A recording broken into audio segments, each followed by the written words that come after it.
like I don't think we should like cut back funding on police because someone did point out that most of police funding goes towards their salary, their pensions, their like actual like body armor, service Mm-hmm. and like most of the extra stuff like all the tactical gear and whatnot are like hand me downs or grants.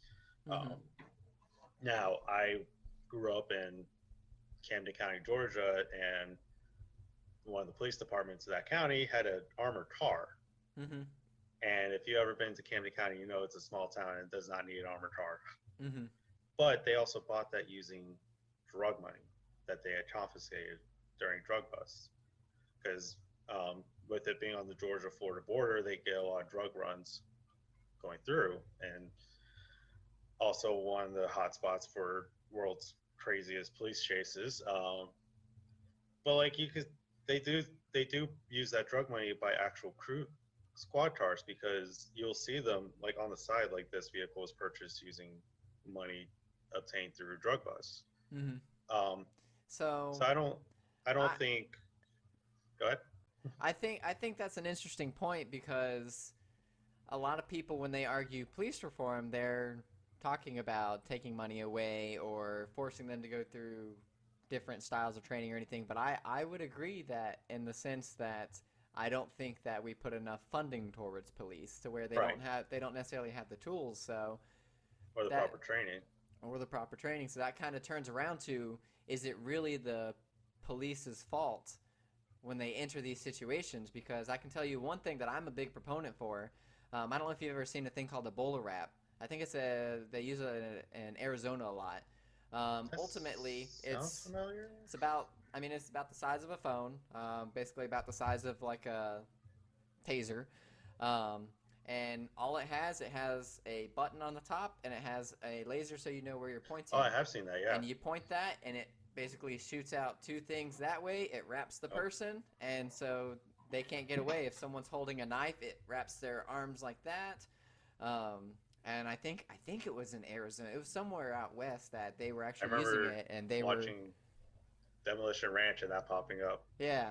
So I would argue against the typical style of police reform, but for if we were to put more money in, I would agree with that because Yeah, that's a tool that if we could afford to get police officers, that's arguably way more effective than a taser yeah. because it works 100% of the time because it straps their arms to their body or it straps their legs to their body if they're trying to run away. Like it has a I think like a basically 100% effective rate. Yeah, and it's also not sending 100 volts through a potentially bad heart or Mm-hmm. someone with a pacemaker. So yeah, like I'm 100% for that. I just use stun guns as an example because most No, I cops have got you. them now. And I got you. I remember seeing that like pop up in that video. I was like, that makes so much more sense than a stun gun. Why aren't we funding this? Mm-hmm. I kind of feel like the way the police reform kind of started going in the beginning, it kind of turned to 180 to where we're going from You assumed that was watch for the defunding. police to yeah. Because I I mean, what would you say to to a person who's like pro defunding? Like, what would you ultimately tell them? And just for people watching, this is a perfect example of why this show or why I'm wanting this podcast to exist. Because when I hear that Jacob's pro police reform, I immediately my first thought is I'm going to disagree with him. That's my first thought there. But through conversation, we found that ultimately we agree on the same thing. But leading into what I was saying there, what would you tell, like, as being with many people having that same thought I did when you say you're pro police reform? What's a way that you would try to tackle to get people to realize defunding the police is a terrible idea? I would point out that like defunding the police would actually like cut back on the salaries and make it even more difficult to find those good cops. Because like, granted, I think if what would make a good cop like from the get go is that they're joining just to serve their community. But I digress. And like defunding the police would take away funds for the stuff that matter because that's where most of that funding goes is like their salary, their pension, like the gear that they actually use and need. Whereas like all the extra tactical stuff is usually like hand me downs from like military or they get them through grants, stuff like that. Because I mean, I'll be honest. Like I used to be all for reallocating funds and whatnot until someone made me aware that like that's where most of the funding went. I'm like, ooh, I don't want that because Mm-hmm. I'm all for police.